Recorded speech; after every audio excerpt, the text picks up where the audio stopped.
वक्तृत्व निपुण प्रमोद जी का यह है एक जीता जागता स्मारक।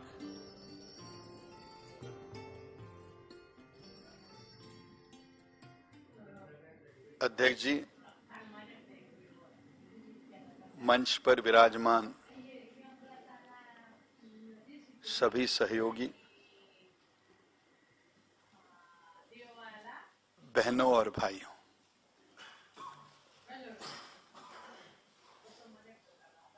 बरसों बाद मैं ऐसे विषय पर बोलने का प्रयास कर रहा हूं जिसका सीधे तो राजनीति से संबंध है नहीं,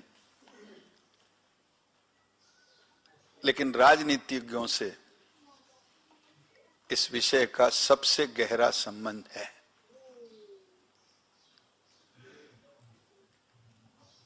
बरसों से मैं अनेक वक्ताओं को देख रहा हूं, सुन रहा हूं, पचाने की कोशिश कर रहा हूं। उन सारे का निचोड़ मिलाकर संवाद कला के संबंध में मेरे मन में जो विचार आ रहे हैं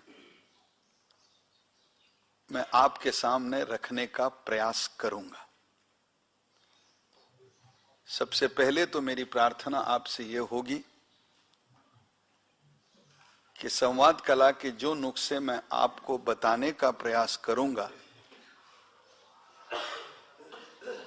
इस मापदंडों को मेरे ही भाषण पर कसकर देखने का प्रयास आप ना करें। मैं एक आदर्श संवाद कला का चर्चा करने का प्रयास कर रहा हूं।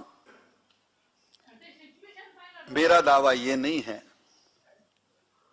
कि ये सारे कला मुझ में उपस्थित है या मैं उसका अधिकारी हूं।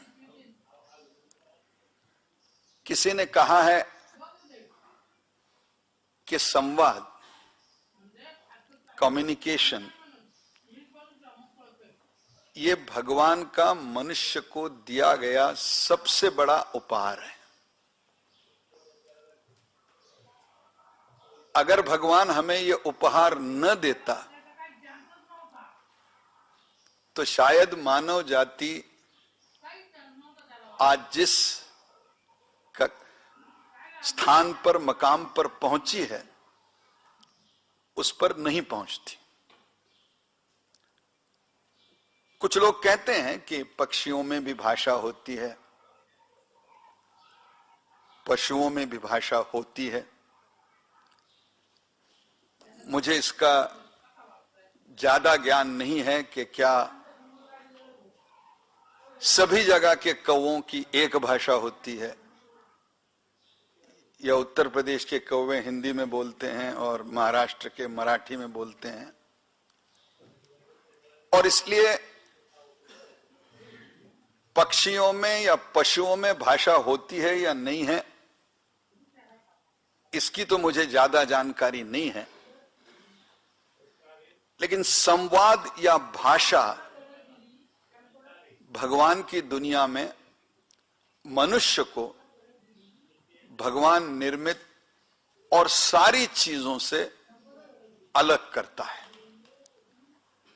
कहा जाता है कि बोलने वाले के कंकड़ भी बेचे जाते हैं, और अगर व्यक्ति में बोलने की कला न हो तो बहुत सुंदर गेहूं लेकर भी बाजार में जाएं तो उसे कंकड़ का मोल भी नहीं मिलता। जीवन में हम देखते हैं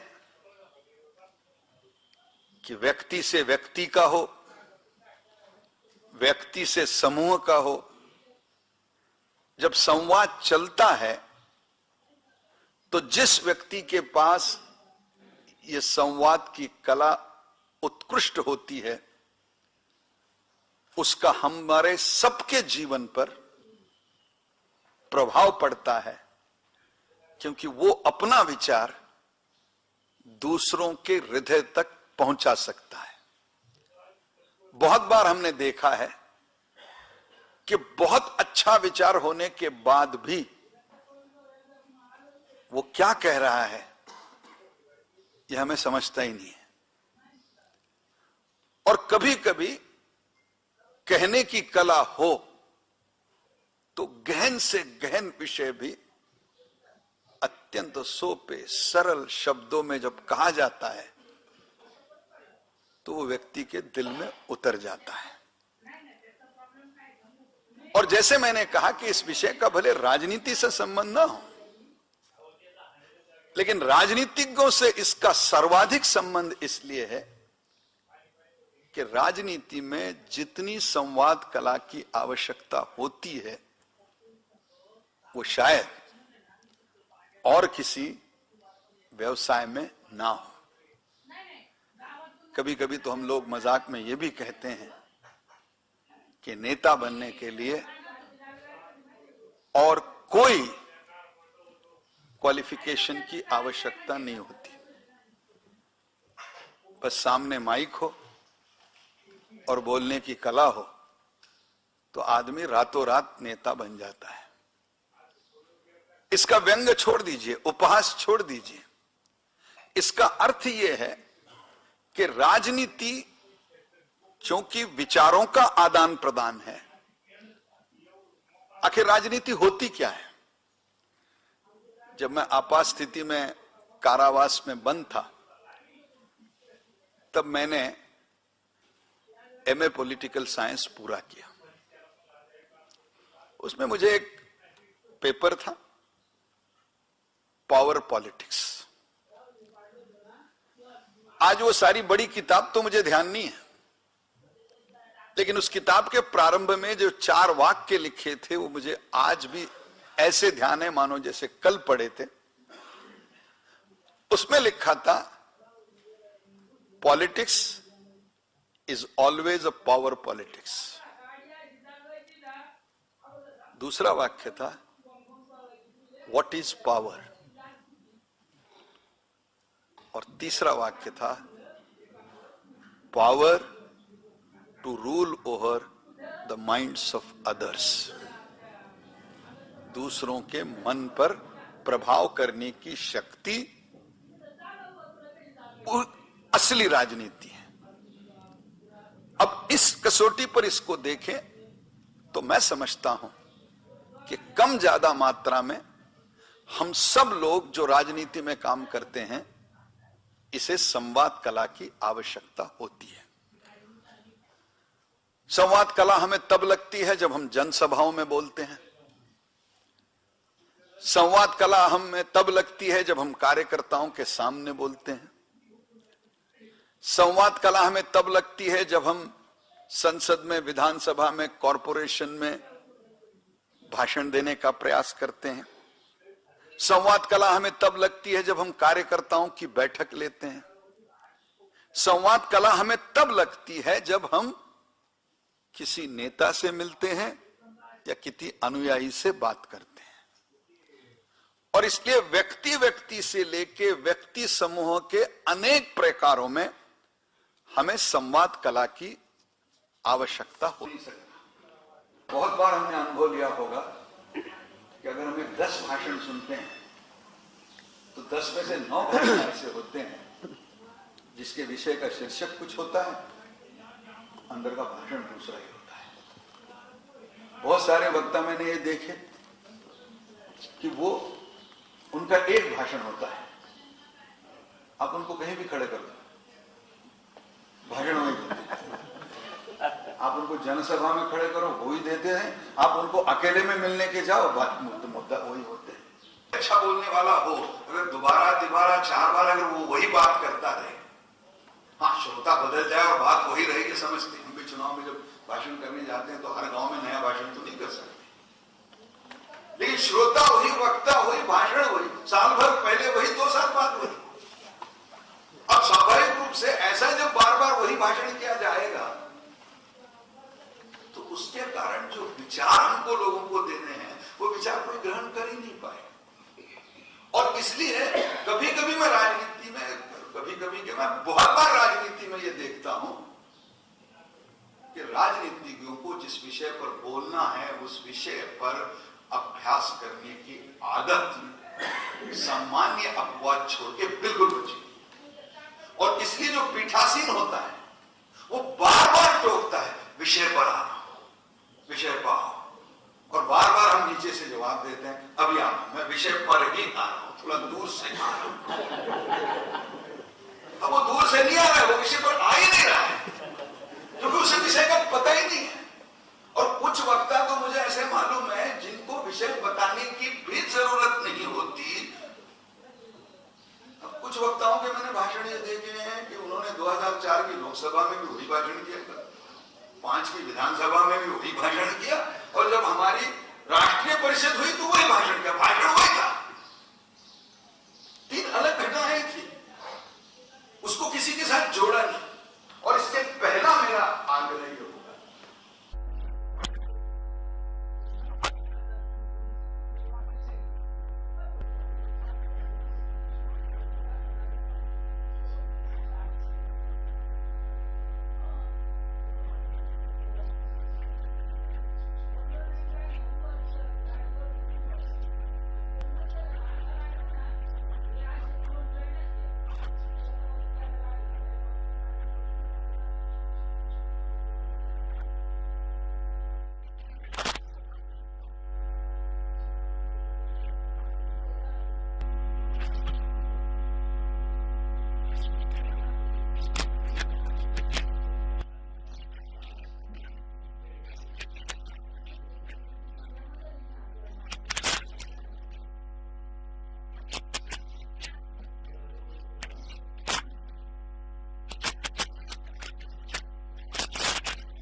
बड़े बड़े नेताओं को भी अलग अपनी विशेषता खड़ी करनी पड़ती है। हम में से बहुत लोग जब भाषण करते हैं तो कहते हैं भाइयों और बहनों। मैंने पहली बार अटल जी को सुना था, वो कहते हैं बहनों और भाइयों। अब दिखने में छोटा ही अंतर है, क्योंकि हमको आदत हमेशा ब्रदर्स एंड सिस्टर्स जैसी होती है, लेकिन अटल जी, और शायद मैंने उनसे ये सीखा, मेरे से कभी भाइयों और बहनों थोड़ा हटक के अलग कहता है तो स्वाभाविक रूप से उसकी ओर ध्यान खींचता है। अब अटल जी जैसी ख्याति तो हम सबको होगी नहीं, हम तो नए होंगे, और हो सकता है कि उस गांव में हम पहली बार बोल रहे होंगे, लोगों को पता भी नहीं होगा कि कौन प्रमोद महाजन है, कैसा बोलता है, क्या करता है। तो अच्छे प्रभावी भाषण के लिए पहला सूत्र यह ध्यान रखिए कि हमारा प्रारंभ बहुत ही आकर्षित करने वाला होना चाहिए। अगर हम पहले 2, 4, 5 मिनट में श्रोताओं को अगर अपने कब्जे में ना लें तो 10 मिनट के बाद आप कितना भी महत्वपूर्ण है, पहला यह ध्यान रखें कि मुझे पहली बार इस सभा को आकर्षित करना है, और इसलिए कोई अच्छा वाक्य हो, कोई शेर हो, कोई शायरी हो, कोई किस्सा हो, कोई आवाज का ऊपर नीचे करना हो, लेकिन कुछ तो ऐसी बात हो जिससे सारे सुनने वाले अरे क्या कह रहे हैं, उसका कान पकड़ लें। एक बार आपने पकड़ लिया तो फिर अगले 10-15 मिनट तक वो आपके पास रहेगा। फिर आपको 10 मिनट में, जैसे आप में से जो लोग क्रिकेट में रुचि रखते हो, उनको मालूम पहले ओवर में अगर 4 मार दिया फिर लोग देखने लगते हैं, पता नहीं आपसे क्या करेगा, अगला मारेगा, अगला मारेगा। तो सबसे पहले प्रारंभ आकर्षित करना होना चाहिए। और वैसे कभी कभी मुझे लगता है जो अंत हो वो एक प्रभावित करके जाने वाला होना चाहिए। भाषण इन दोनों के बीच में होना चाहिए।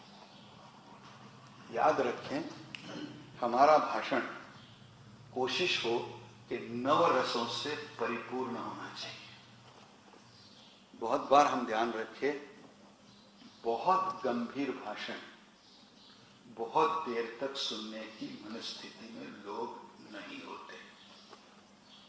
और इसलिए जितने बड़े बड़े अच्छे नेता वक्तृत्व कला में माहिर माने जाते हैं, उनके भाषण की शैली में बीच बीच में हंसना हंसाना, रोना रुलाना, कभी वीर रस में लाना, ये आवश्यक होता है।